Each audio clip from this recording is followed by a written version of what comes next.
Hey, hey. It is the return of Jenga.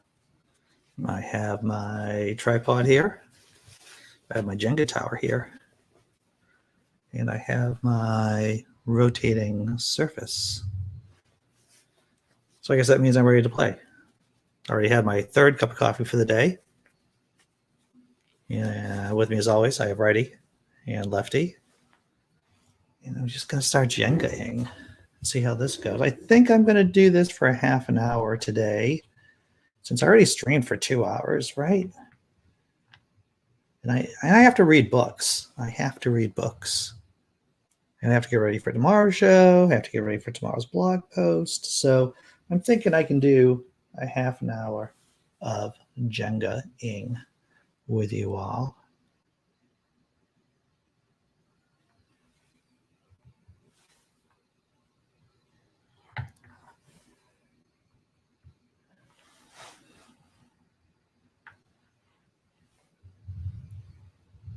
And I also have to call back someone about a job too. Yeah. It's one of those sleep overnight jobs. I have to give them a call to see if, if the job's right for me.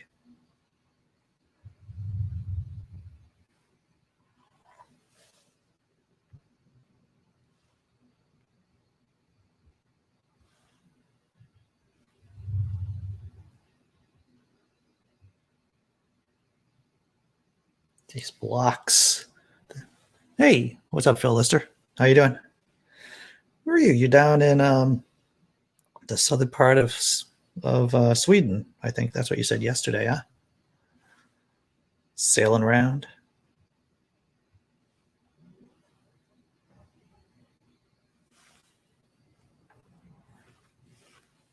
Hey, what's up, Tobin? I actually got an email from my girlfriend. You know, she is in biotech. And it turns out the Pfizer, a new study, Pfizer, and you'll probably hear about it tomorrow or in like news sources later on today.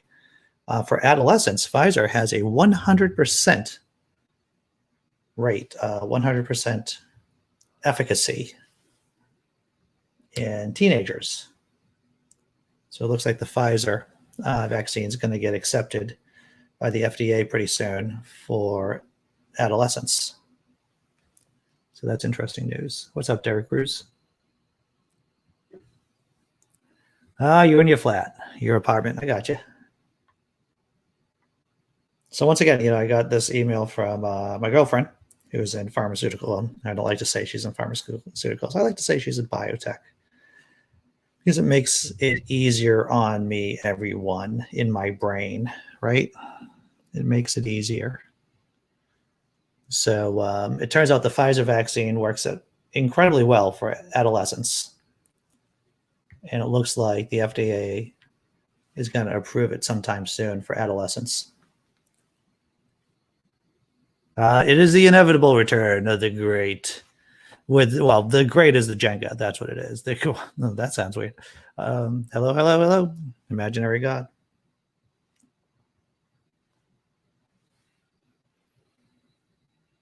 So I've been reading through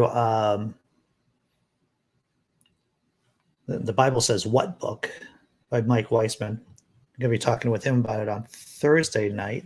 And it's an interesting read. It's an interesting read. It really does go into a lot of the contradictions of the Bible.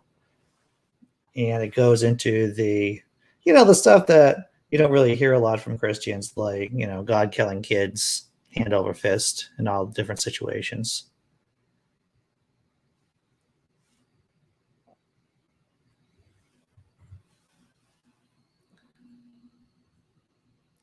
This is true, Phil Lister. This is true. They really get COVID. I think what it is, and this will be interesting, right? Because, how do they do? And, my girlfriend was in the chat. She could probably tell me a lot more than this. Blazing Wizard, that's right. So they really come down with symptoms. So there is a possibility that they could be carriers, right? And we never notice that they're carriers because they're asymptomatic.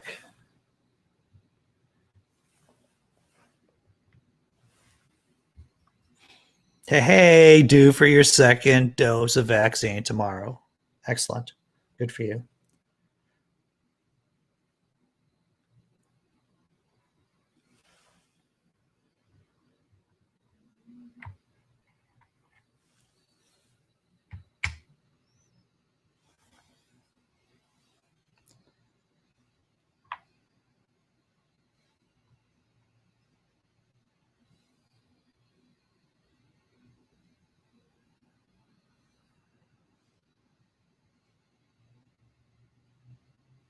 So my girlfriend is completely vaccinated. She has a friend coming in from out of town who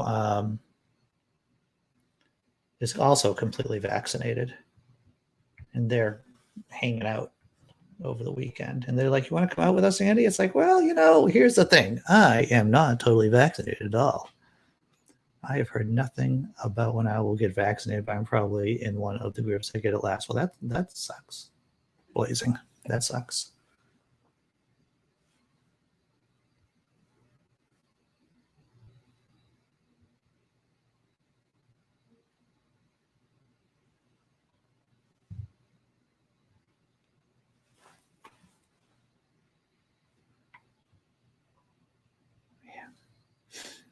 I forgot how difficult this is to pick the right one, right? The good thing about Jenga is that it is entertaining. AstraZeneca is one the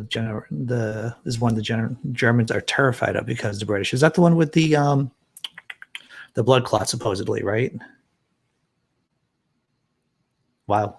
So far, 12.5 have had the first shot, and 6.5 have had their second shot in Denmark.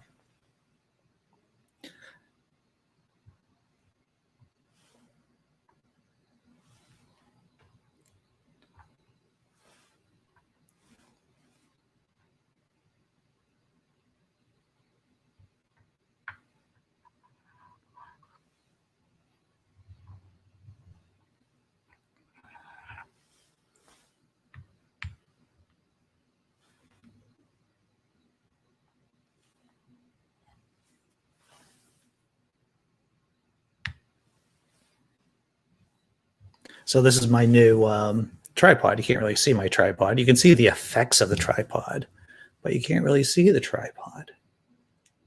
I'm not unhappy with it. It is very sticky, so the movement, and I was about to go like this, but that's kind of weird. So the movement, trying to slide the tripod up and down, it's sticky. It takes more force. But I imagine over time, it'll be easier, right? Isn't that how it's supposed to work?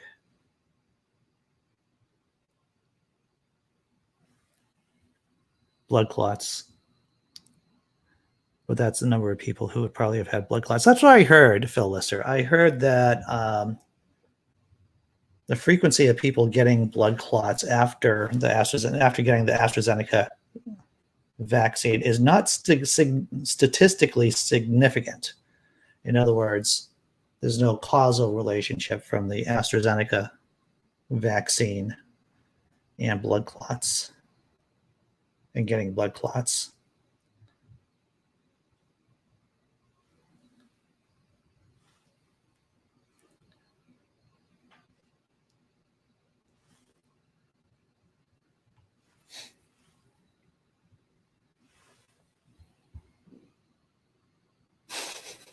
You probably just have to jerk it over and over until it loosens up, Andy. Well said, Blazing.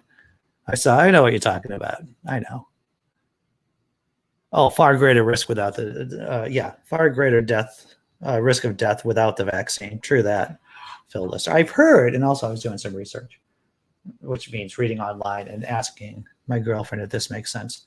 That even after your first shot, within 2 weeks, you get like 80% resistance to 80% efficacy with the Moderna. I guess that's how you pronounce it. I don't know, with the Moderna vaccine. So even if you've had one shot, after 2 weeks, you get a fair amount of resistance, a fair amount of immunity.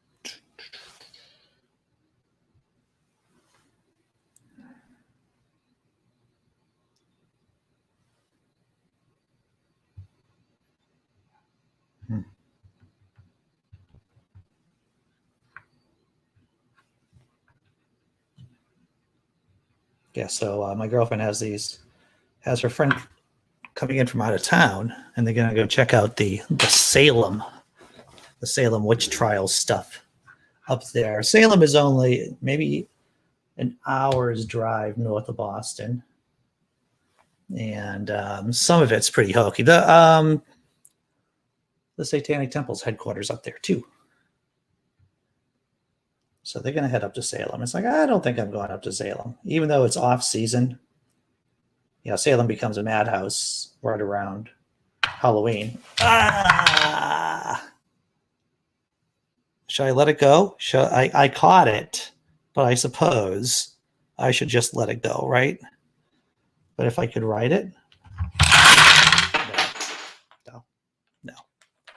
I tried to control what was uncontrollable. That's my problem. Trying to control that which is uncontrollable. If you get 80% for one shot and 80% 160.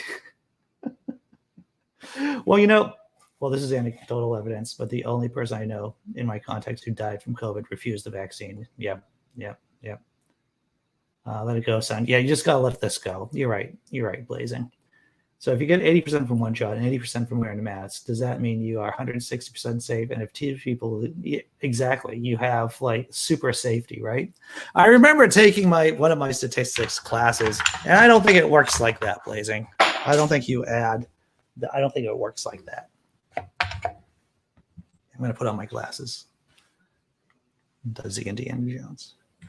So I don't know if I told you guys this story. We're talking about how our brains are so not good with statistics and how gambling can short circuit the higher cortical regions of the brain. When I was short order cooking back in the day, I had a boss, nice guy. Besides the fact he was banging my sister, yes, that's another story. That's a whole another story, right? I think writing one would be talent. Is it possible? Good question.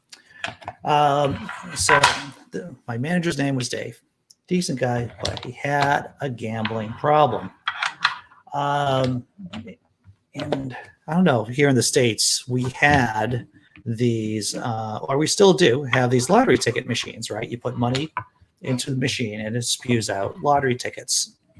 So the logical question you're going to ask me, well, one of the questions, right? How many, in terms of value, how much does one machine hold at any one time in terms of value of lottery tickets? Well, let me tell you, it's about $20,000.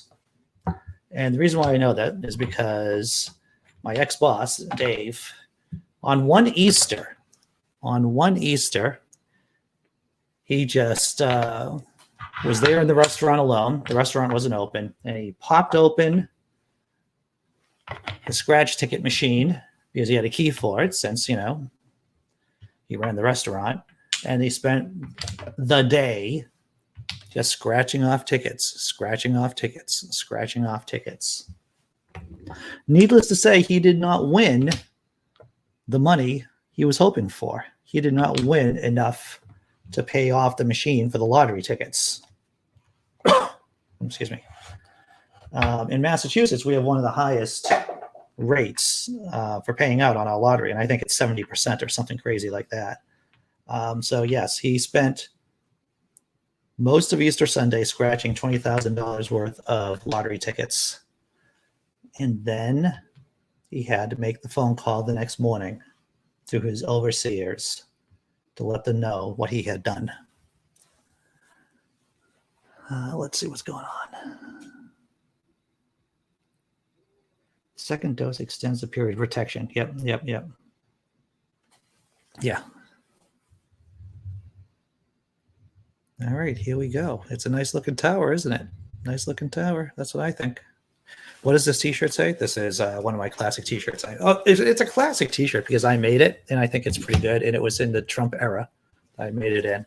It's we once thought an evil genius might take over the country. We should have worried about stupid evil. My friends. That's a moral of our times. It isn't just about smart evil we have to worry about. It's stupid evil. All right. I think this is gonna be my last tower, and then I gotta get to work. Well, I have to continue to work. Got a bunch of crap I have to do today.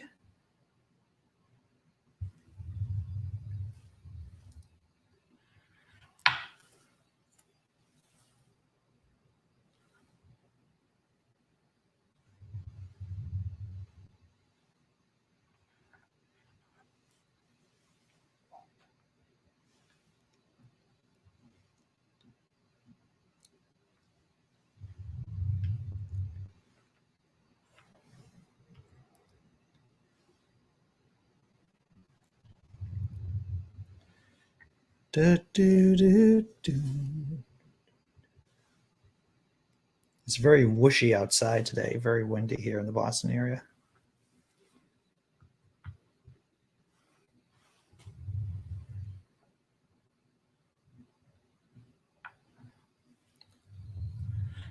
You know, I've been living here in this apartment, this condo, for about a year now. And I made some observations. Funny that I used to live in the same area about 25 years ago, right? Then I moved around a bit, and then I came back to this area just by chance. And if you're ever wondering whether or not rats and bunny rabbits can live in harmony, they can, my friends. They can live in harmony. Bunny rabbits and rats. Somerville has, especially East Somerville where I am, it's rats are an issue. But we have a very happy rabbit population too. Tobin, I have spent $100 on $1 tickets. Wow. That takes a while, Scratch. Wouldn't imagine $20,000 worth. Right. So you get the $1 scratchers, the $5, the $10 ones. And yeah, dude, it took them the day. You know, it just took them the day.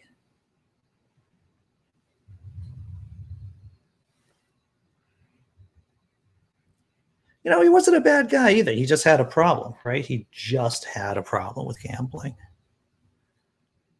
So how long does it take to scratch $100 and $1 scratches? That's interesting.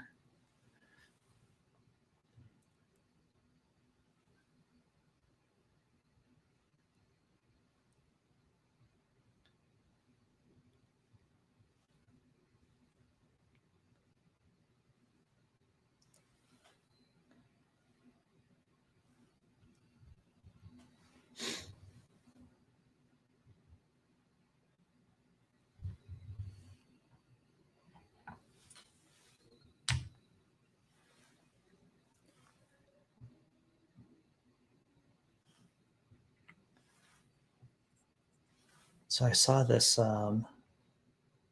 show on little houses because, you know, I like watching shows about little houses. And Tiny House Nation, I think, is the name of the show. It's been going on for a couple of seasons now. And this couple wanted a little house. They had a kid, they had a toddler, right? And if you know toddlers toddle all over the place. Ergo, the term toddlers. And so the three of them were going to live in this tiny house of only 172 square feet. 172 square feet. It's like I could live on my own in 172 square feet. That's not a problem for me. I could easily do that. I might find it a little cramped and everything, but I could do it. The big problem would be finding a place for my books. Yeah, and you know, like a lot of dudes, I guess, right? Stereotypical dudes. Most of my stuff are like geeky guys. Most of my stuff are books and the large screen TV. Those are really my two prime possessions. I guess books are plural, but the two categories of possessions I really care about: my books and the big screen TV. I think that would be my biggest impediment for being in a tiny home, is finding a space for those things.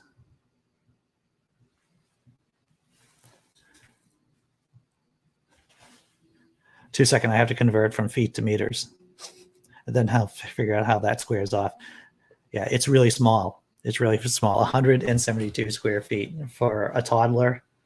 and 2 adults. It's like, there's got to be an easier way, man. There's got to be an easier way.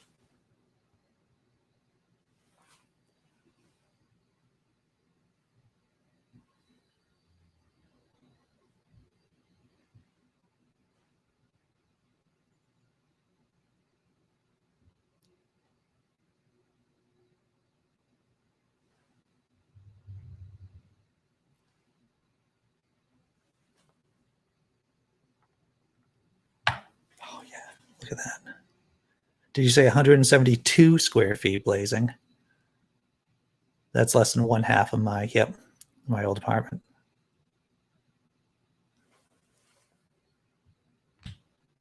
Yeah, I could feasibly, considering, a Murphy bed, one of those beds that fold out of the wall. I'm thinking that I can comfortably live in like 400 square feet. I don't think that's unrealistic for me.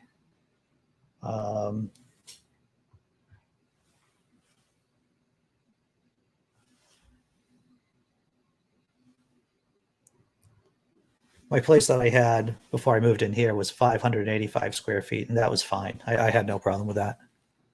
My new apartment is 700 square feet. 700 square feet is nice for one person. That's good.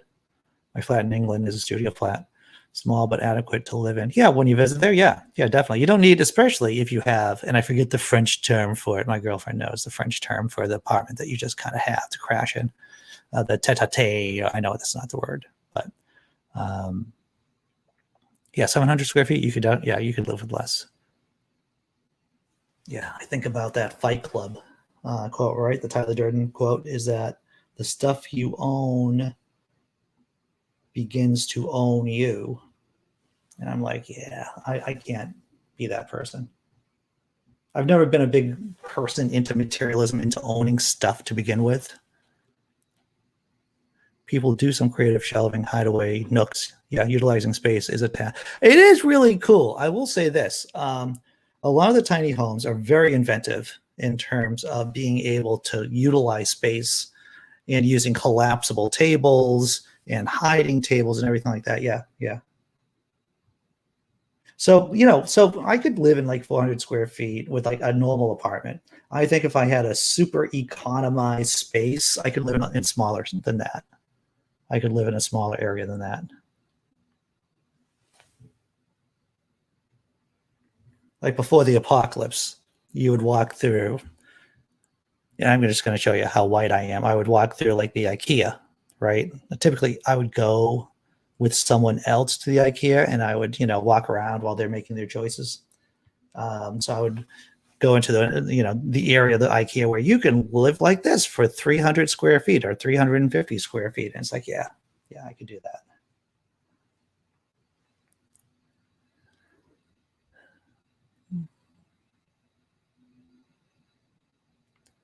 Well, that's it, right, Phyllis? As long as you have a place for books, to cook, to sit, to sleep. Yep, I hear you.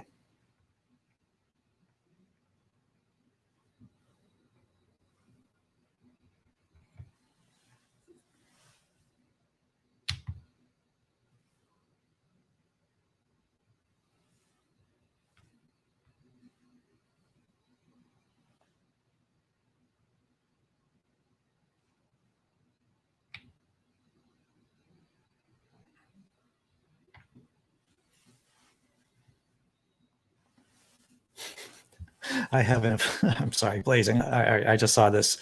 I have an inflatable girlfriend, so that's good for space saving too. Very nice idea. Yep.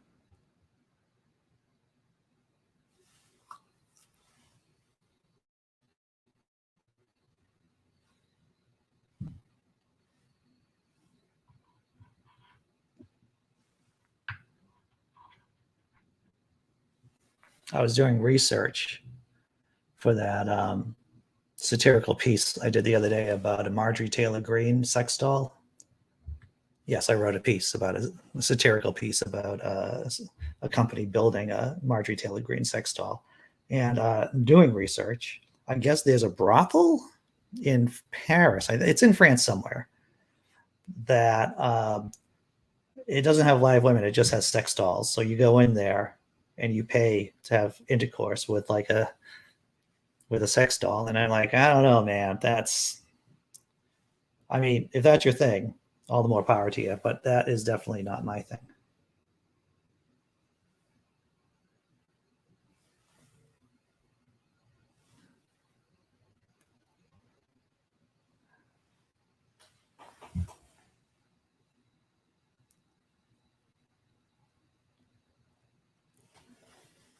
Yeah, I am an anti-stuffer. Anti-stuffer. That sounds weird. Though I may be a materialist, philosophically speaking, in my choice for lifestyle, I'm not a materialist.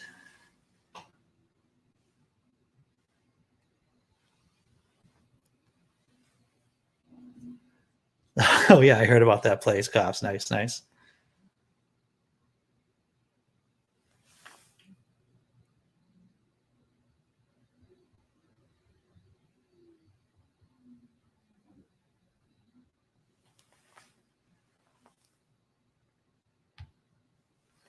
All righty. Tara's not doing too badly.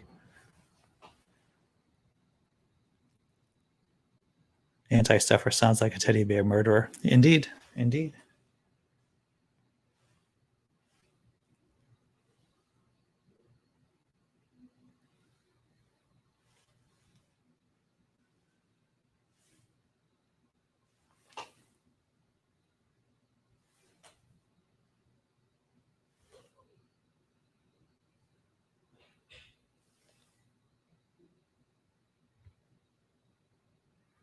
Oh, not bad. Not too shabby. Not too shabby.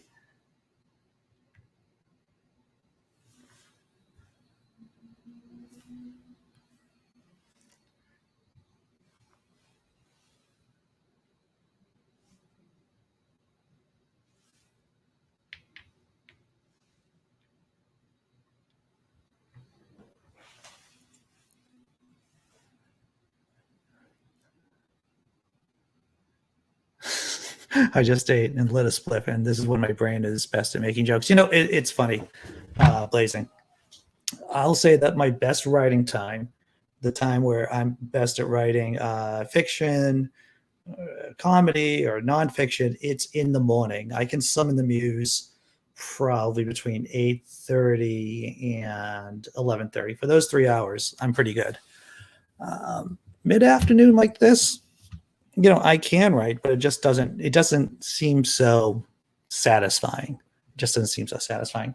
And late at night, I may not be able to write, but I can perform. Right? I think I can perform at any time during the day, but definitely writing. It is a early morning. I'm best in the early morning. One of the reasons, because and anyone who's done, and if you've read anything about how most people perform on tasks, most people are early people. They perform the best before noontime. They perform the best before 1 o'clock. That's why it's best to, if you're going to schedule a surgery or medical procedure, do it before noontime. Do it in the morning. Do it early.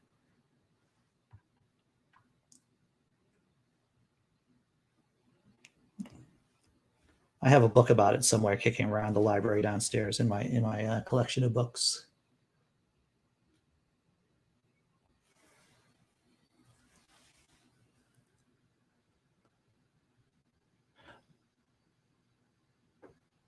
Now that being said, while most people are early, intellectually more acute in the early mornings, in the early part of the day, it's like maybe 25%. I think it was like 25% of the population are the night owls, right? They're the freshest at nighttime.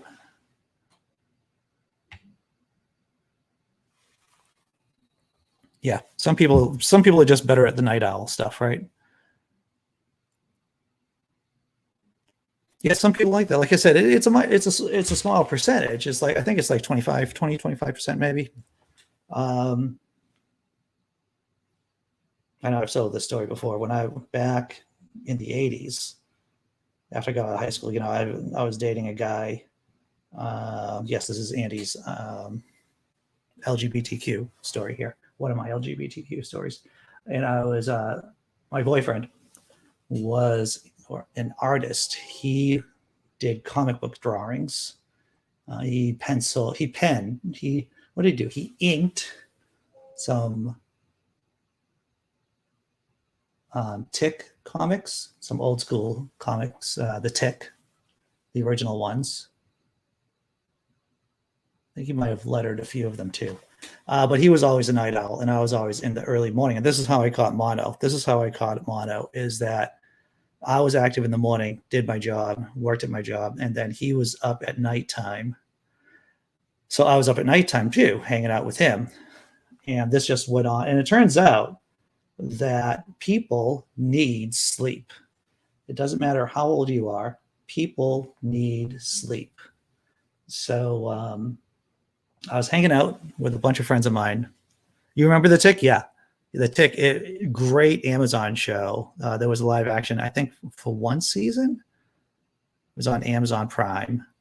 Ben Edlund is a Boston area guy. Ben Edlund, who has created The Tick, is from the area, south of Boston.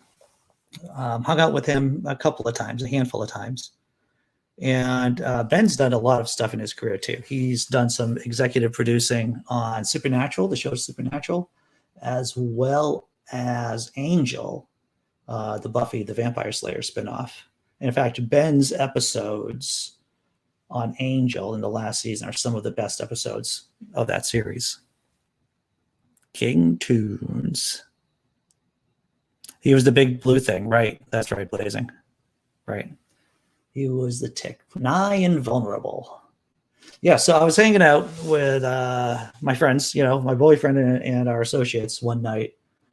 And my buddy Mike Duggan, who's been on the show too. He's a talented artist. He goes, Andy, you look like crap. And I go, yeah, man, I don't feel good. And so I walked into the ER, and it turned out, I stopped it. Oh, man. All right, so I'm going to finish my story. So I walked into the hospital. I had 102 fever. They say, you probably have mono. Get the F home. Well, they didn't tell me to get the fuck home, but they said, go home. We'll give you, So it turns out I had mono. And as soon as they told me I was sick, like really sick, that's when I started feeling sick. And I was in bed for a long time. I remember him. He was on right after Red Dwarf in Denmark back then. Yep. All right, so I cheated. I held the tower up. I'm going to spin it so we can have a good oldie-fashioned spinning destruction of the Jenga tower. You save your tower is better than Trump saves his. Well, this is the thing. I actually care about my tower. Trump, I don't think, cares about anyone except for himself. I think that's probably the reason. Yeah, so I'm going to do the big spin, because I feel like I cheated with holding it up. That's my first response then. I feel this paternal, I want to protect the tower, but I understand it's our destiny for things to end. So I'm going to spin it. All right, rock and roll. All right. So first game of Jenga in a long time. I'm pretty happy with that. Yeah, I have my glasses on, and I have my hat on too. So there we go, everyone. There we go. Tomorrow morning, 9 a.m. Tomorrow night, 8 p.m. with Michael Weissman. And we're going to talk about his book, The Bible Says What? We're going to talk. He's going to read from the book, I believe. That's how I usually do book reviews or interviewing authors. He's going to read a bit from his book.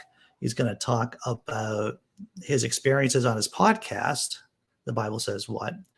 And of course, we're going to talk about all the biblical contradictions, all the chewy nuggets, the crazy stuff in the Bible. So that's tomorrow night at 8 p.m. It should be pretty fun. Hey, Wild Eden.